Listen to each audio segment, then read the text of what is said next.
बिस्मिल्लाहिर्रहमानिर्रहीम, अस्सलाम वालेकुम। अली सलमान जीटीवी के तमाम नाजरीन को जी स्पोर्ट्स में खुश आमदेद कहता है, जब पीर से लेकर जुमेरात तक रोजाना रात 11:05 पर हम इस महफिल को सजाते हैं आपके लिए और बात करते हैं उस दिन खेले जाने वाले मैचेस के बारे में या उस दिन से जुड़ी स्पोर्ट्स की खबरों के बारे में। और आज जनाब 2 दिसंबर है और नए साल का हमारा दूसरे दिन का शो है और आपको पता है कि हम उन तमाम लोगों की जिन्होंने क्रिकेट के मैदानों में अपने अपने कंट्रीज़ को सर्व किया है, कोशिश करते हैं कि उनकी जो अचीवमेंट्स हैं, जो उनके उस दिन के हवाले से जो यादें हैं, उनको हम अपने शो में ज़रूर उसका तस्करा करें। और मैं बरमिला और दावे से ये बात करता हूं कि पाकिस्तान की स्पोर्ट्स इंडस्ट्री का ये वाहिद शो होगा कि जिसमें छोटी छोटी बातों को, जो फर्स्ट क्लास क्रिकेटर हैं, जो क्लब क्रिकेटर हैं, उनकी हम मेमोरीज़ को, उनकी खुशियों को, उनसे जुड़ी बातों को और जहाँ पर डिस्कस करते हैं और आवाम के सामने लेकर आते हैं। आज हमारे बड़े करीबी दोस्त हैं, अक्सर आप अपने हमारे शोज़ में भी देखा होगा, आमिर नज़ीर, जिन्होंने पाकिस्तान के लिए जो है क्रिकेट खेली, पाकिस्तान के लिए फास्ट बॉलिंग की। आज आमिर नज़ीर अपनी सालगिरह को सेलिब्रेट कर रहे हैं। तो जी स्पोर्ट्स की जानिब से हम अपने बहुत ही करीबी और अजीज़ दोस्त आमिर नज़ीर को उनकी सालगिरह की मुबारकबाद देते हैं और दुआ करते हैं कि इसी तरह कई सालगिरह वो सेहत, सलामती, तंदुरुस्ती और अपने प्यारों के साथ मनाते रहें। इसके साथ साथ आज हम एक और हमारे बड़े ज़बरदस्त क्रिकेटर और बड़े ज़बरदस्त दोस्त और बड़े ज़बरदस्त हमारे मित्र अक्रॉस द बॉर्डर अपनी सालगिरह को सेलिब्रेट कर रहे हैं। कीर्ति आज़ाद, जो ना सिर्फ लोकसभा के मेंबर हैं, नेशनल असेंबली के मेंबर हैं, 4 मरतबा नेशनल असेंबली के मेंबर मुंतखब हो चुके हैं, अपने वक्त के बड़े ज़बरदस्त ब्लास्टर बैट्समैन, 1983 की जो वर्ल्ड कप की फातेह टीम थी उसके रुकन रहे और आज वो भी अपनी सालगिरह सेलिब्रेट कर रहे हैं। तो कीर्ति आज़ाद जी को भी सालगिरह की बहुत बहुत मुबारकबाद। बात करेंगे पाकिस्तान क्रिकेट के मामलात के हवाले से और दीगर मामलात के हवाले से, इंडियन क्रिकेट के मामलात के हवाले से, लेकिन उससे पहले प्रोग्राम का फॉर्मेट, आज की टॉप स्टोरीज। टेस्ट सीरीज बराबर करने का चैलेंज पाक जनूबी अफ्रीका के दरमियान। दूसरा टेस्ट कल केप टाउन में खेला जाएगा। कौमी स्क्वाड की न्यूलैंड्स स्टेडियम में भरपूर प्रैक्टिस। जनूबी अफ्रीका ने दूसरे टेस्ट के लिए प्लेइंग 11 का ऐलान कर दिया। मेजबान टीम में 3 तब्दीलियां की गई हैं। केप टाउन की पिच मुख्तलिफ है। कल दोबारा पिच का जायजा लेकर प्लेइंग 11 का ऐलान करेंगे शान मसूद। साल 2024 में हमारी टीम ने बहुत मेहनत की। साल 2025 में होने वाले मैचेस में अच्छे नताइज लाने की कोशिश करेंगे। मोहम्मद रिजवान। एक खिलाड़ी को मुसलसल 12 माह तक नहीं खिला सकते। रेड और व्हाइट बॉल टीमों को अलहदा करना पड़ेगा। आकिब जावेद। आईसीसी इवेंट का पाकिस्तान में होना इनके लिए बहुत अच्छा है, मगर ये बदकिस्मती है कि भारत चैंपियंस ट्रॉफी के लिए पाकिस्तान का सफर नहीं कर रहा। Shane Watson. Pakistan super league edition 10 के लिए दुनियाई क्रिकेट के बड़े नामों की रजिस्ट्रेशन का सिलसिला जारी। मार्क चैंपियन, जारद असलंका और मुजीबुर रहमान ने भी पीएसएल एडिशन 10 के लिए रजिस्ट्रेशन करवा ली। कायदे-ए-आज़म ट्रॉफी फाइनल में पेशावर पहली इनिंग्स में 258 रन बनाकर आउट हो गई। सियालकोट की तरफ से कप्तान अम्माद भट्ट की 4 और अली रजा की 3 विकेटें। सियालकोट ने खेल के अख्ताम पर बगैर किसी नुकसान के 8 रन बना लिए। ICC women under 19 world cup के लिए पाकिस्तानी टीम का तरबियती कैंप कराची में जारी। बॉर्डर गवास्कर ट्रॉफी का आखिरी टेस्ट कल से सिडनी क्रिकेट ग्राउंड में शुरू होगा। और इंग्लिश प्रीमियर लीग में आर्सेनल ने ब्रेंटफोर्ड को 3-1 से शिकस्त दे दी। जी नाज़रीन, ये थी आज की टॉप स्टोरीज और आपने प्रोग्राम की इब्तिदा में जब मैं प्रोग्राम का इंट्रो दे रहा था उस वक्त आपने सुना कि आज ना सिर्फ आमिर नज़ीर बल्कि इंडिया के बड़े ज़बरदस्त ब्लास्टर बैट्समैन और 4 टाइम्स लोकसभा के मेंबर कीर्ति आज़ाद साहब भी अपनी सालगिरह मना रहे हैं। और कीर्ति आज़ाद साहब का नाम ना सिर्फ इंडिया में बल्कि पाकिस्तान में भी क्रिकेट के हलकों में जाना जाता है, जो अपने वक्त से कहीं पहले शायद पैदा हो गए। अगर इस दौर में होते तो शायद वो मुख्तलिफ किस्म की लीग्स के जो है वो हॉट फेवरेट क्रिकेटर होते। उस दौर में कि जब कोचिंग मैनुअल के मुताबिक क्रिकेट खेली जाती थी, बड़े बड़े स्ट्रोक लगाते थे। और मुझे याद है जब पाकिस्तान की एक टीम गई दिल्ली में, जो इंदिरा गांधी स्टेडियम में मैच खेला गया, वहां इन्होंने क्या शानदार बैटिंग की थी। आज अपनी सालगिरह को सेलिब्रेट कर रहे हैं and we are very fortunate and we are very blessed कि इस वक्त इंडिया से हमारे साथ मौजूद हैं कीर्ति आज़ाद जी। उनको हम शो में खुश आमदेद कहते हैं। आदाब कीर्ति आज़ाद जी। जी बहुत बहुत शुक्रिया। कैसे हैं अली? आपके प्रोग्राम जो देखता हूँ बड़ा अच्छा लगता है मुझे। Sir thank you so much और बहुत हमारे लिए ऑनर है कि आज आप जैसी बड़ी और महान शख्सियत ने हमारे शो को आज इज्जत बख्शी है और हमें बहुत सम्मान दिया है आज इस शो में आकर। आज आपकी सालगिरह भी है। सबसे पहले तो पूरे पाकिस्तान की जानिब से, हमारी जानिब से, मेरे प्रोड्यूसर फैजान मुस्तफ़ा नकी की जानिब से आपको सालगिरह की बहुत बहुत बधाई हो। थैंक यू अली, बहुत बहुत शुक्रिया सबको, आप सबों को। नव वर्ष की, नए साल की सबको मैं अपनी ओर से एक अच्छा, खुशहाल, बढ़िया, खुशियों भरा, अच्छा, सेहत वाला, सेहतमंद ये साल सबके लिए गुजरे।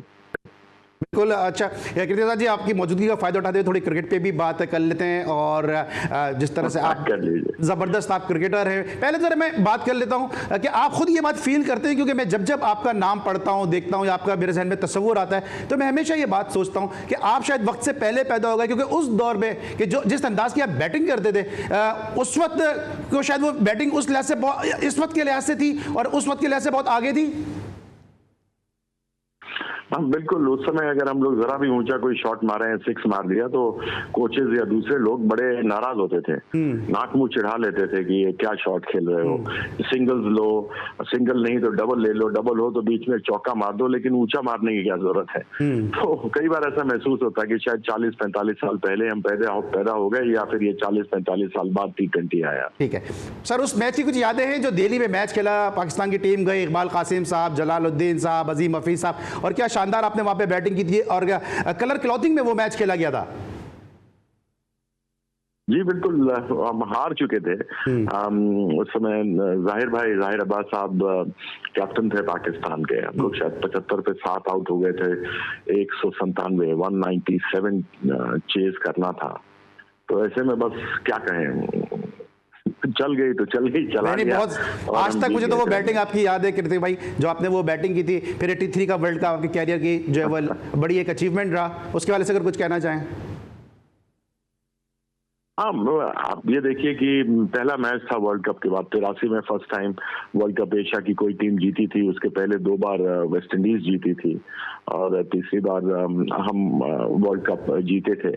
और उसके बाद फिर पाकिस्तान भी जीती, श्रीलंका भी जीती, बाकी अपनी एशियाई टीमें जीती गई। ये मैच था, पहला डे नाइट मैच था जिसके बारे में आप जिक्र कर रहे हैं। वो भी इंडिया पाकिस्तान था, वो भी आपका वर्ल्ड कप था। और उसके बाद हमारी ऐसी सिचुएशन थी कि जहां हमारे बचने का कोई चांस नहीं था। तो जो कहते हैं कि एक चमड़े का सिक्का एक दिन चला दिया था, तो हमने भी चला दिया। अच्छा कृतिक भाई, आपने अपने कैरियर का जो तीसरा टेस्ट मैच है वो 18 दिसंबर को खेला सिडनी में, और कल से सिडनी में इंडिया और ऑस्ट्रेलिया टेस्ट मैच हो रहा है बॉर्डर गावस्कर ट्रॉफी का। ये किस तरह से आप इस सीरीज को देखते हैं कि इंडिया ने पहले टेस्ट मैच जीता, उसके बाद ऑस्ट्रेलिया यहाँ पे डोमिनेट करती हुई नजर आई है। ओवरऑल आप क्या देखते हैं कि किस तरह से परफॉर्मेंस रही है इंडिया की? सबसे पहली बात तो क्रिकेट को बोलते हैं कि it's the game of glorious uncertainties. आप कुछ कह नहीं सकते कि क्या अगली गेंद में होने वाला, और इसकी सबसे मजेदार बात यही है। और खास करके अगर आप देखें, आजकल टेलीविजन पे 30 अलग अलग कैमरों से मैच दिखाया जाता है, तो जो लोग क्रिकेट को देखते हैं, समझते हैं, या क्रिकेट से प्यार करते हैं, वो भी कमेंट करके हमको बताने लगते हैं क्रिकेट कैसे खेलनी होती है। तो मैं भी कई बार कहता हूँ जी बिल्कुल, आप बिल्कुल सही कह रहे हैं। हम ऑस्ट्रेलिया में आ गए, ऑस्ट्रेलिया की बात करें, मुझे लगता है कि एक गलती हमसे जरूर हुई कि जब रोहित आए, तो जब हमारे केएल राहुल का और जायसवाल का अच्छा ओपनिंग पार्टनरशिप चल रहा था, तो हमने कप्तान रोहित शर्मा को ओपन क्यों कराया। वो आराम से 3 नंबर पे, 4 नंबर पे, 5 नंबर पे बैटिंग करने आ सकते थे, क्योंकि ऑस्ट्रेलिया में जाना, सेटल होना, और खास करके जिस प्रकार की क्रिकेट वो खेलते हैं, उसमें यह जरूरी रहता है कि अगर अच्छे परफॉर्मेंस जिन्होंने दिया वो वहां रहें, और प्रेशर ऑस्ट्रेलिया पर रहे। तो हम क्या रोहित शर्मा को वापस फॉर्म में लाने का प्रयास कर रहे थे, जो उस समय सही नहीं था। जो बढ़िया कॉम्बिनेशन चल रही थी उसी के साथ हमको चलना चाहिए था, और वो कमजोरी हमें दिखी हमारे ओपनिंग में, क्योंकि रोहित का फॉर्म भी उतना अच्छा नहीं चल रहा, और किसी भी खिलाड़ी का फॉर्म अच्छा या खराब हो सकता है। तो उसको लेकर उसकी कोई जो ग्रेटनेस है वो कम नहीं होती है, लेकिन स्थिति को, सिचुएशन को देखते हुए जो कॉम्बिनेशन, विनिंग कॉम्बिनेशन था, उसके साथ हमें चलना चाहिए था। सही। अच्छा, कल मेरे साथ पाकिस्तान के पूर्व कप्तान मुश्ताक मोहम्मद साहब थे। उन्होंने कहा कि विराट कोहली को थोड़ा रन देना चाहिए, लेकिन रोहित शर्मा जो है नजर नहीं आता, उनमें अभी ज्यादा क्रिकेट बाकी है। आप एग्री करेंगे? बड़ा आसान होता है, देखिए ना, मैं आज कुछ बोल दूं और कल इनमें से कोई सैकड़ा मार दे, तो फिर मैं कहाँ शक्ल दिखा पाऊंगा। क्रिकेट यही तो मजेदार अजीबोगरीब खेल है कि अगली गेंद में क्या होने वाला किसी को नहीं मालूम। फुल टॉस पे बैट्समैन आउट हो जाता है, और गुड लेंथ गेंद जिस पर कि डिफेंस करना चाहिए उस पर छक्का लग जाता है। तो क्रिकेट में कहना बड़ा ही मुश्किल है।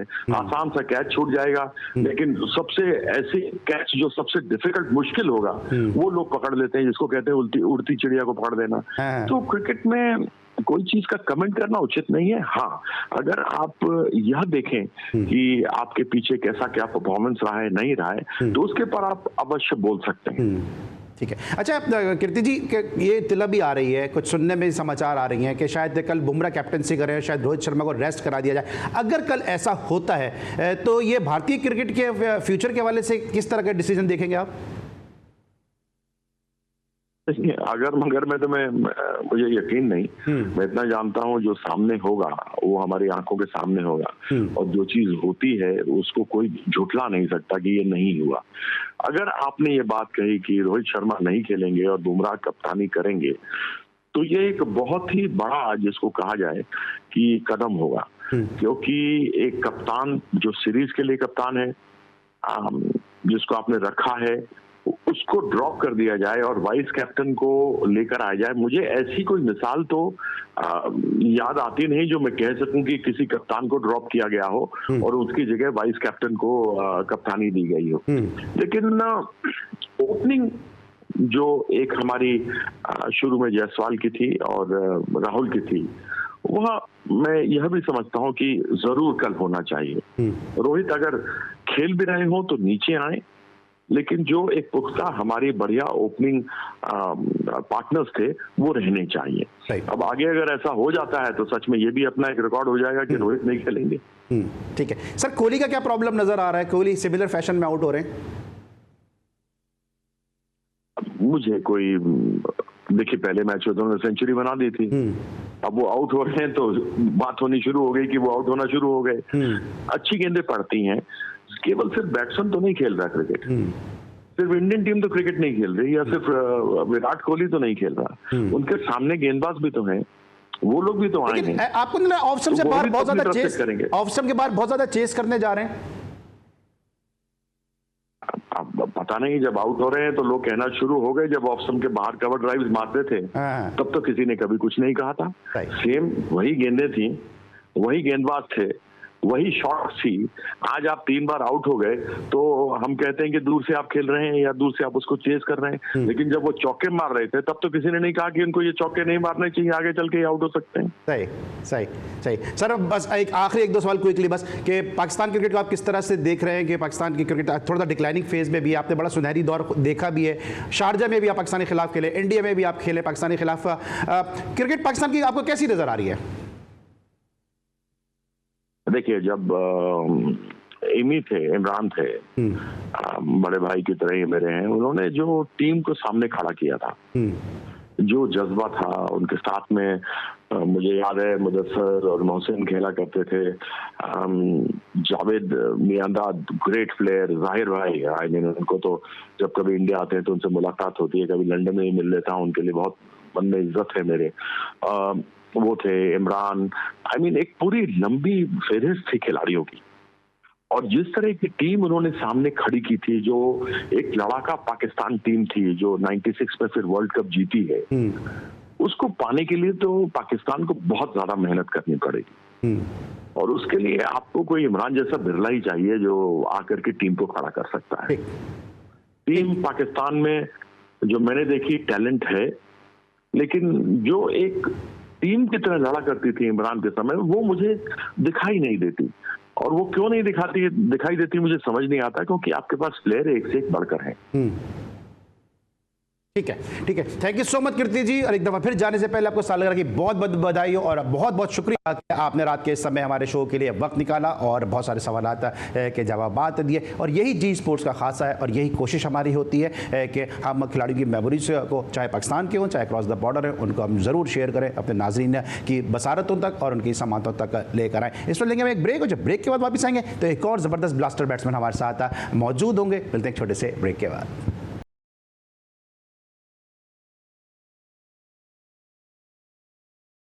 Welcome back after the break. और ब्रेक पर जाने से पहले इंडिया से हमारे साथ मौजूद थे फॉर्मर इंटरनेशनल क्रिकेटर सईद कीर्ति आज़ाद साहब, और अब मुझे ज्वाइन किया एक ऐसी ज़बरदस्त पर्सनैलिटी ने कि जिन्होंने साउथ अफ्रीका में क्रिकेट खेली, पाकिस्तान के लिए कम खेले, थोड़े अनलकी रहे कि कुछ साजिशें थी, कुछ सियासतें थी जिसकी वजह से पाकिस्तान के लिए कम खेले, लेकिन काउंटी क्रिकेट में उन्होंने अपना नाम बनाया, मुकाम बनाया, और जिन्होंने उनको खेलते देखा है वो सब ये बात करते हैं कि पाकिस्तान के one of the finest batsman थे और बड़ा वेस्टेड टैलेंट था पाकिस्तान का जो ज़ाया हुआ। मेरे साथ इस वक्त इंग्लैंड से टेलीफोन कॉल पर लाइव मौजूद हैं यूनुस अहमद साहब, शो में खुशामदीद कहते हैं। अस्सलाम वालेकुम यूनुस भाई।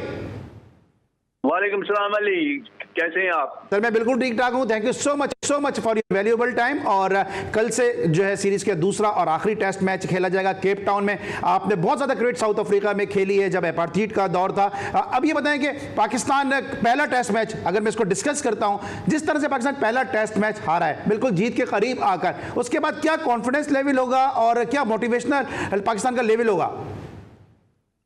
देखें, ये दोनों टेस्ट मैच जो हुए पाकिस्तान के, लास्ट टेस्ट मैच जो है जिसमें जो 91 फॉर 8 से पाकिस्तान को वो टेस्ट मैच जीतना चाहिए था। बदकिस्मती से ये ऐसा नहीं हो सका, लेकिन ये है कि credit must go to the batsman जिन्होंने 51 रन की पार्टनरशिप की और बड़ी अच्छी तरह से वो जीत गए हैं। हालांकि ये है कि साउथ अफ्रीका के पास इस पर जितने भी बैट्समैन खेल रहे हैं उनकी जो आप देखें, अगर वो मेन बैट्समैन है कोई भी जो है उनकी एवरेज जो है 32 से ज्यादा नहीं है, लेकिन क्या है कि वो एज ए यूनिट वो कमाल खेलते हैं। अब आते हैं बात ये न्यूलैंड्स पे, ये केप टाउन मैच के लिए ये बहुत जरूरी है। ठीक है, अच्छा सर कल हाँ, ये जो टेस्ट में पहला जो हमारे इधर, पहले इसको डिस्कस कर लेते हैं कि शान मसूदी कप्तानी के वाले से बहुत ज़्यादा बात की जा रही है कि जब आखिरी 2 विकेटें चाहिए थी लंच के बाद और मुसलसल उन्होंने फास्ट बॉलर से बॉलिंग करवाई, फिर आमिर जमाल को अचानक से लेकर आ गए, वहाँ पे स्पिनर को लगाना चाहिए था। आप समझते हैं कि कैप्टनसी बड़ा इसका एक रीज़न रहा है टेस्ट में छाड़ने का? 100% है जी, इसमें कैप्टनसी सब आती है। ये क्रूशियल टाइम था उस वक्त, ये चाहिए था कि जो आपकी जो डिसीजन है बॉलर को लाने के लिए वो बड़ा क्रूशियल होना चाहिए, और ये उस वक्त नहीं हो सका। मैं भी समझता था कि स्पिनर्स का होना बड़ा जरूरी था उस वक्त की था। ये जरा थोड़ी सी गलती हो गई शान मसूद से। शान मसूद उनकी अपनी खुद पर जो परफॉर्मेंस है बैटिंग की, उससे भी मैं काफी जरा मुझे फिक्र लगा हुआ है, और मैं काफी कंसर्न हूँ कि पाकिस्तान के लिए ये हम उनको परफॉर्मेंस करनी चाहिए। ये उनके लिए बड़ा इंपॉर्टेंट टेस्ट मैच होगा। ठीक है, और दूसरी जानिब पाकिस्तान स्पिनर को नहीं खिला रहा है और सिर्फ फास्ट बॉलर पे रिलाई कर रहा है। आपने बहुत क्रिकेट साउथ अफ्रीका में, जिस तरह मैं बार बार कह रहा हूँ, खेली है। क्या वहाँ पे जिस तरह यहाँ पे साजिद खान को ये छोड़ के गए जिसने 19 आउट किया अगेंस्ट इंग्लैंड, पाकिस्तान को सीरीज जितवाने में इंपॉर्टेंट रोल प्ले किया, क्या आप समझते हैं कि उन पिचेस में वाकई जो स्पिनर्स का कोई रोल नहीं है जिसकी वजह से ना नौमान अली जो अवेलेबल स्पिनर थे स्क्वाड में वो खेल सके, ना ये साजिद खान को लेके गए? जी बिल्कुल, बहुत अच्छा सवाल किया आपने। जो भी मैं टेस्ट मैच वहाँ में खेला वहाँ पे हम स्पिनर्स हमने हमेशा खिलाए, और ये है कि स्पिनर्स का होना बहुत जरूरी है। क्या है कि वो ड्राई ग्राउंड बड़ी ड्राई है, वहाँ पे गर्मी बहुत है। केप टाउन में बड़ी गर्मी होगी, और वह 4th डे और 5th डे पे जाके जो विकेट है वो टर्न लेगी, जरूर लेगी, और मुश्किल हो जाती है बैट्समैन के लिए खेलने के लिए। तो इसलिए ये है कि स्पिनर का होना बहुत जरूरी है। मैं ये समझता हूँ कि अगर पाकिस्तान ये टेस्ट मैच इसको बड़ा सीरियस लेना चाहिए, क्योंकि हमारे पास वेस्ट इंडीज आ रही है 2 हफ्ते में, वो आगे 2 टेस्ट मैच खेलेंगे। हमें सॉलिड जो टीम बनाने के लिए ये जरूरी है कि हम जो है लास्ट टेस्ट मैच जो है खेल रहे हैं तो साउथ अफ्रीका को जीत के आए, और हैंडसमली जीत के आए, और अपनी परफॉर्मेंस सब बैट्समैन जो है उनको ठीक करें। ठीक है, अच्छा यूनुस भाई, आप एक तवील अरसे के बाद, आपको एक बड़े गैप के बाद आपको मौका मिला इंडिया जाने का, और फिर वहाँ पे जाके आपने परफॉर्मेंस भी दी, और मुझे याद है आपने 46 रन बनाए थे ओपन करते हुए पाकिस्तान के लिए रमीज़ राजा के साथ। इसी तरह मोहम्मद अब्बास 2-3 साल के गैप के बाद आए, उनकी फिटनेस पे बात हो रही थी, उन्होंने फिटनेस प्रूव कर दी, 17 ओवर एक एंड से मुसलसल बॉल करके। उनकी पेस के ऊपर बात हो रही थी, उन्होंने जिस तरह वो हैट्रिक पे भी आए, जिस तरह उन्होंने 6-7 आउट कर दिए, तो कितना मुश्किल हो जाता है इतने गैप के बाद आए और इंटरनेशनल क्रिकेट खेलें और फिर परफॉर्म करें? बहुत मुश्किल होता है ये चीज, ये बहुत मुश्किल है। आपको इग्नोर किया जाए, आपको कंसिडर ना किया जाए, आप बैठे हुए हैं बेंच पे देख रहे हैं सबको चांसेस मिल रहे हैं, आपको नहीं मिल रहा, तो ये डिसहार्टनिंग होती है चीज। लेकिन ये मैं पूरी दाद देता हूँ मोहम्मद अब्बास को कि जब उन्होंने देखा कि मुझे सिलेक्ट किया गया है और मैं हूँ टीम में, उन्होंने कहा कि अब मुझ पे है, मैं करूंगा, और करके दिखाया। 6 विकेट लेके बेहतरीन बॉलिंग की, और ये सिखाया हमें।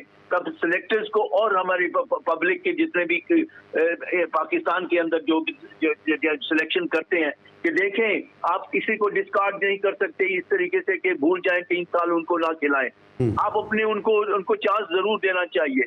देखें ये भी देख लीजिए कि ऑस्ट्रेलिया में जो सीरीज हो रही है, स्मिथ ने आगे 159 सुपर बना दिया। इतनी उसकी परफॉर्मेंस गलत जा रही थी, लेकिन उन्होंने उनको साथ रखा। अब आज ये कहना चाहता हूं कि पाकिस्तान में ये बदनसीबी है कि जब एक दफा आपको ड्रॉप हो जाता है तो आपको भूल जाते हैं। तो मैं बहुत खुश हूँ मोहम्मद अब्बास से कि उन्होंने इतनी अच्छी कमाल की बॉलिंग की, और मैं उम्मीद करता हूँ कि ये इंकरेजमेंट जो है सब देंगे उनको, और ये हमारे मुल्क के लिए, पाकिस्तान के लिए और अच्छी परफॉर्मेंस देंगे। ठीक है। अच्छा, पाकिस्तानी क्रिकेट इन दिनों जिस तरह से चल रही है, आप इससे मुतमईन हैं कि पाकिस्तान की तरह डोमेस्टिक क्रिकेट खेली जा रही है? पाकिस्तान की तरह जो है वो टीम के अंदर भी फ़खर जमान को छोड़ के चले गए, साजिद खान को छोड़ के चले गए, पसंद नापसंद चल रही है, और अब हॉर्सेस फॉर कोर्सेज की बातें शुरू हो गई हैं करना। तो आपको लगता है पाकिस्तान क्रिकेट दुरुस्त जो है डायरेक्शन में है, दुरुस्त खतूत पर है?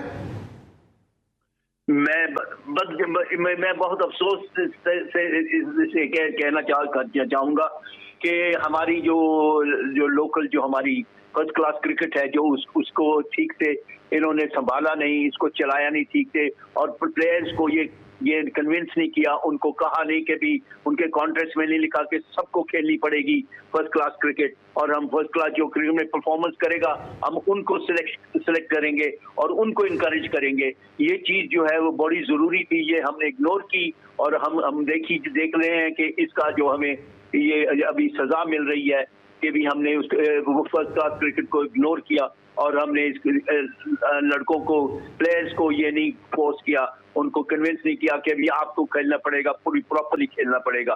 तो ये चीज बड़ी जरूरी है। फर्स्ट क्लास क्रिकेट हमारे लिए बहुत जरूरी है। हमारे जितने क्रिकेटर आप देख लीजिए, जावेद मियांदाद, जहीर अब्बास देख लीजिए, माजिद खान देख लीजिए, सईद अनवर, ये सब लोगों ने जो है फर्स्ट क्लास क्रिकेट जो है मैचेस जो है हर सीजन में जो है 20-25 मैचेस जो है जो एक सीजन में खेलते थे। तो इसमें बहुत फर्क पड़ता है आपके फुटबॉल के लिए। बिल्कुल, फर्स्ट क्लास क्रिकेट बहुत जरूरी है। मुझे याद है कि जब इंडिया के टूर से पहले यूनुस भाई लाहौर से खेल रहे थे, तो इन्होंने उस वक्त कहा था कि क्या लाहौर का एक लड़का है जो लेफ्ट आर्म स्पिनर बैटिंग कर लेता है, इस लड़के में बहुत टैलेंट है। और फिर आने वाले वक्तों ने देखा कि बाद में वही जो लड़का जिसको यूनुस अहमद साहब ने आइडेंटिफाई किया था, आगे चलकर वो लड़का आमिर सोहेल के नाम से पूरी दुनिया में जाना गया। और जो साउथ अफ्रीका में पाकिस्तान ने पहला टेस्ट मैच जीता, वो भी आमिर सोहेल की कप्तानी में ही जीता। तो आमिर सोहेल को आइडेंटिफाई करने वालों में यूनुस अहमद साहब का नाम भी सरे फहरिस्त है, क्योंकि खुद भी ये डोमेस्टिक क्रिकेट उस वक्त तक खेल रहे थे। ब्रेक लेंगे, वापस आएंगे, बात करेंगे कुछ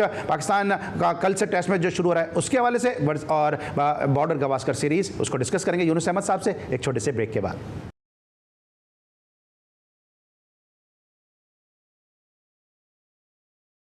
welcome back after the break. मेरे साथ मौजूद हैं इंग्लैंड से बराह रास्त टेस्ट क्रिकेटर यूनुस अहमद साहब। इनसे हम बात करें पाकिस्तान और इंडियन क्रिकेट के हवाले से। सर, अब कल से जो है वो टेस्ट मैच शुरू हो रहा है, और आप जिस तरह मैं बार बार बात कर रहा हूं कि आप इन पिचेस को समझते भी हैं, और जो तब्दीली की बात की जा रही है वो कहा जा रहा है कि शायद आमिर जमाल की जगह या तो नौमान अली खेल जाए या फिर मीर हमजा की इंक्लूजन की बातें की जा रही हैं। जी, मेरे ख्याल में मैं तो जी बहुत बड़ा नौमान अली का बहुत बड़ा फैन हूँ, और मैं समझता हूँ कि वो क्लास स्पिनर है और उसको खिलाना जरूरी है। और केप टाउन की विकेट भी ऐसी है कि आपको पहले डे फर्स्ट डे जो है वो बड़ा मुश्किल होता है बैटिंग के लिए, क्योंकि उसको मॉइस्चर उसमें होता है, और वह ग्रीन ग्रास जो है जो छोड़ा होता है उन्होंने, क्योंकि विकेट को उन्होंने 5 दिन के लिए लास्ट रखना होता है कि चल सके। इसलिए यह है कि लेकिन थर्ड डे से वो टर्न होना शुरू हो जाता है, और फोर्थ डे और फिफ्थ डे पे तो फिर कमाल की जो है ना स्पिनर्स जो है ना वो बहुत तंग करते हैं। तो मेरे ख्याल में ये है कि अगर पाकिस्तान ये टॉस जीते तो उनको ये चाहिए कि साउथ अफ्रीका को इनवाइट करें कि वो पहले बैटिंग करें। लेकिन सर, आप जिस तरह पाकिस्तान की स्ट्रेंथ की बात कर रहे हैं, वहाँ पे दूसरी तरफ हम देख रहे हैं कि मफाका यंगेस्ट क्रिकेटर हो जाएंगे जो टेस्ट डेब्यू करेंगे, पॉल एडम्स का रिकॉर्ड ब्रेक कर देंगे। मफाका जब डेब्यू करेंगे तो 18 साल 270 दिन उनकी एज होगी। इसके अलावा केशव महाराज की वापसी की बात हो रही है, तो चौथी इनिंग में केशव महाराज को पाकिस्तान टैकल कर जाएगा, हैंडल कर जाएगा? क्यों नहीं करेगा? देखें जी, बात सुने, देखें Babar Azam is class player, world class player है, उसको कोई डाउट नहीं है। और कैपेबिलिटी बाकी प्लेयर्स में जो है बिल्कुल है। मेरा कंसर्न जो है वो मोहम्मद रिजवान से है। मैं समझता हूँ मोहम्मद रिजवान के पास बहुत टैलेंट है, वो बहुत अच्छा बैट्समैन भी है और विकेट कीपिंग तो है जानते ही हैं, लेकिन क्या है कि उनको चाहिए कि जरा कंसंट्रेट करें ये टेस्ट मैचेस के लिए, और वो जो शॉट्स जो अपने वो T20 वाले वो उसको भूल जाएं और इस पे ये सोच के खेलें कि मेरे बैटिंग है, मैं सारा दिन बैटिंग कर सकता हूँ, मैं एक दिन पूरा जो है मैं अपने यहाँ खड़ा अपने रंग बनाऊंगा। तो इसमें ये चीज है कि ये बड़ा क्रूशल है पाकिस्तान के लिए कि मोहम्मद रिजवान जो है वो इन फॉर्म में आए। ठीक है, और शान मसूद की कैप्टनसी के लिए कितना इंपॉर्टेंट है टेस्ट मैच? और शान मसूद के लिए भी सबसे ज्यादा जरूरी टेस्ट मैच है वो शान मसूद के लिए। एक तो चीज है कि जो क्योंकि वो कैप्टन है तो you have to lead from the top front. अब मेरे ख्याल में ये है कि उनकी जो जरा परफॉर्मेंस मेरे ख्याल में उनकी ये काफी जो है वीक रही है, और आई एम श्योर कि he is aware of his, उनको खुद को भी एहसास है ये चीज का कि भी मैं जस्टिफाई नहीं कर रहा इस टीम में जो है मैं एज ए बैट्समैन। तो इसलिए बहुत जरूरी है कि इन दोनों इस टेस्ट मैच में दोनों इनिंग में उनकी फर्स्ट क्लास परफॉर्मेंस होनी चाहिए। टाइम जो है वो गुजारे अपना विकेट पे, और ये है कि आपके पास पूरा दिन पड़ा होता है कि बैटिंग करने के लिए। आप जब देखें उनको वीडियो देखनी चाहिए, जावेद मियादाद की वीडियो देखनी चाहिए, जहीर अब्बास की वीडियो देखनी चाहिए कि how they mastered their test innings, how they went on to get the double hundreds and 150 and you know how they took on and did it. तो ये है कि हम सबको सीखना पड़ता है। तो शायद इनके लिए जरूरी है शान मसूद के लिए कि ये जो ग्रेट प्लेयर्स हैं जिनके मैं नाम अभी दिए आपको, तो उनकी वीडियो देखें और कहें कि ठीक है ये 5 दिन का टेस्ट मैच है, मैं जाके पूरी अपनी ऑक्यूपाई करूंगा क्रीज और मैं आउट नहीं होऊंगा, जो मर्जी हो जाए, मुझे सेंचुरी बनाने में 1.5 दिन लगे, लेकिन मैं करूंगा करके दिखाऊंगा अपने मुल्क को कि भी मैं जो आपका कैप्टन है वो जो है वो अच्छी परफॉर्मेंस दे रहा है। अच्छा, अगर खुदा न खास्ता शान अगर परफॉर्म नहीं कर सके, सो डू यू थिंक के captain can be change? Oh जी, हैव टू बी जी, I am very sorry to say, मुझे अफसोस होगा, लेकिन ये है कि cricket is a very brutal game. इसमें बड़े बड़े लोगों को जो है इनको बाहर बैठा दिया गया, उनका रिटायरमेंट लाई गई, और ये चीजें होती हैं जब परफॉर्मेंस नहीं होती। तो मेरे ख्याल में ये है कि शान मसूद को ये खेल देख के चलना चाहिए कि अगर मैंने परफॉर्मेंस ना यहाँ दे सका तो मेरी जो पोजीशन है वो बहुत वीक हो जाएगी। ठीक है, और पाकिस्तान अब तक 4 टेस्ट मैचेस खेले हैं केप टाउन में, 4 के चारों में पाकिस्तान को शिकस्त हुई है। आज हम 2 जनवरी को शो कर रहे हैं, 2 जनवरी 2003 को पाकिस्तान ने पहला टेस्ट मैच खेला, पाकिस्तान को 1 इनिंग और कुछ रन से शिकस्त हुई। फिर जो है 3 जनवरी 2019 को पाकिस्तान ने आखिरी टेस्ट मैच खेला, वहां भी पाकिस्तान को शिकस्त हुई। तो अब तक पाकिस्तान यहाँ पे ड्रॉ करने में भी कामयाब नहीं हुआ है। ड्रॉ जो मुश्किल है साउथ अफ्रीका में, particularly in south Africa cricket जो है ना वो विकेट्स एक ये है कि केप टाउन पर्टिकुलरली जो है ना आप देखेंगे कि सीमर्स इन द मॉर्निंग जो है ना पहले दिन जो है ना वो उनकी ईद लगी होगी, और बड़ा अच्छा साइडवेज जो मूवमेंट जो है बहुत मिलेगी उनको। और लेकिन सेकंड डे से आफ्टर टी जो है वो विकेट जो है बहुत खूबसूरत हो जाती है। थर्ड डे पे आपको और ही बेहतर मिलती है कि आप जो है स्कोर बना सकते हैं। तो मेरे ख्याल में ये है कि पाकिस्तान के लिए ये बहुत जरूरी है ये टेस्ट मैच कि काफी जो प्लेयर्स हैं उनके लिए कि परफॉर्मेंस दिखाना कि भी हमारे we are solid players and we going to be there playing test cricket for Pakistan। ठीक है, अब थोड़ी सी सर बात कर लेते हैं जरा बॉर्डर गवास्कर ट्रॉफी के हवाले से कि जहाँ पे कल से टेस्ट मैच का आगाज़ हो रहा है, और सुनने में ये आ रहा है कि रोहित शर्मा को जो है वो शायद या तो ड्रॉप कर दिया जाए या उनका बैटिंग ऑर्डर नीचे कर दिया जाए। अभी आपसे पहले मेरे साथ इंडिया से कीर्ति आज़ाद साहब मौजूद थे, उनका भी ये कहना था कि जब अच्छी एक ओपन चल रही थी KL राहुल की और जायसवाल की, तो फिर अगले टेस्ट मैच में ज़बरदस्ती रोहित शर्मा को ओपन नहीं करानी चाहिए थी, उनका नंबर नीचे देना चाहिए था। आप इस हवाले से क्या कहेंगे?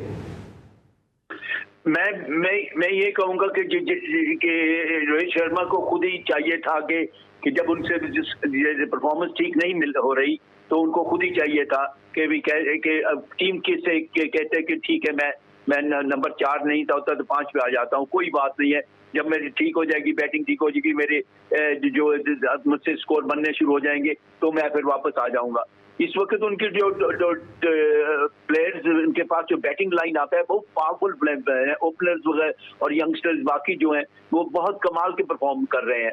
तो मेरे ख्याल में ये है कि मुझे ये मैं जानता हूँ कि इस वक्त ये बात हो रही है कि भी शायद ये ना रोहित शर्मा को कहें कि ये आप टेस्ट मैच या मत ना खेलें तो बेहतर रहेगा।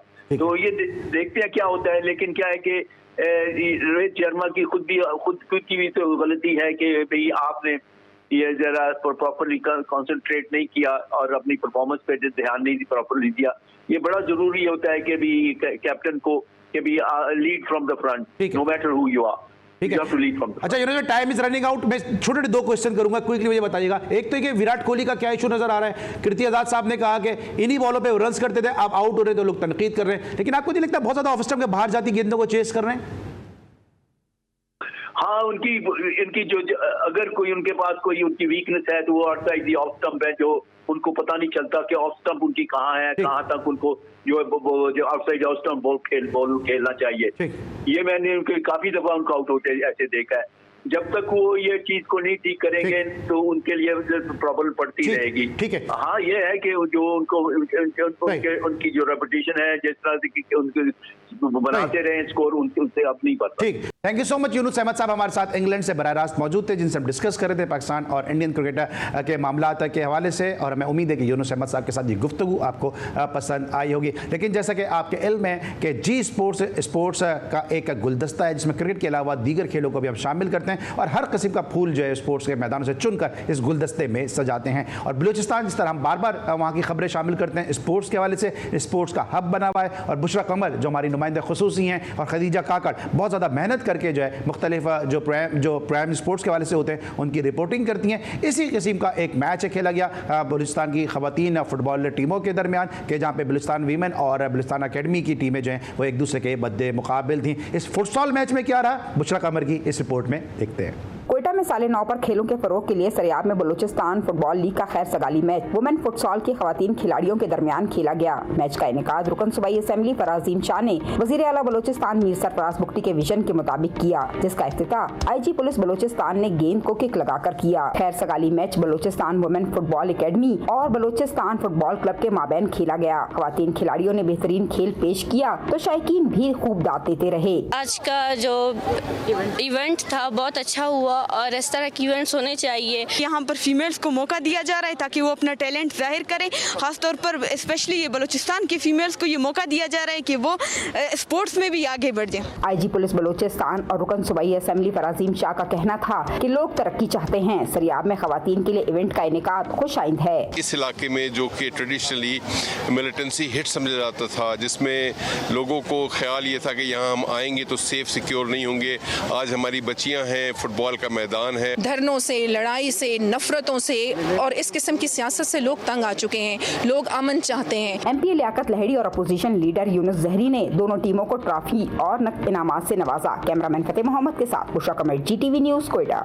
जी वैसे आपने बुशरा कमर की रिपोर्ट देखी और बलूचिस्तान की जो खवातीन हैं वो फुटसॉल के मैदानों में भी अपनी सलाहियतों के जौहर दिखा रही हैं। एक बड़ा अच्छा इनिशिएटिव लिया हुकूमत बलूचिस्तान ने कि खवातीन को जो है वो ग्राउंड में लेकर आए और सब ने देखा कि कितना ज़बरदस्त टैलेंट वहाँ पे मौजूद है। और हमेशा जी स्पोर्ट्स और GTV इनके शाना बशाना है। आज के लिए बस इतना ही। इस हफ्ते का हमारा यह आखिरी एपिसोड था। हमें उम्मीद है कि एपिसोड आपको पसंद आया होगा। जाने से पहले हम कीर्ति आजाद साहब साथ साथ यूनुस अहमद साहब का शुक्रिया अदा करते हैं जिन्होंने आज के शो के लिए वक्त निकाला। अली सलमान को पूरी प्रोडक्शन टीम के साथ इजाज़त दीजिए। अपना बहुत ख्याल रखिए। अल्लाह हाफ़िज़।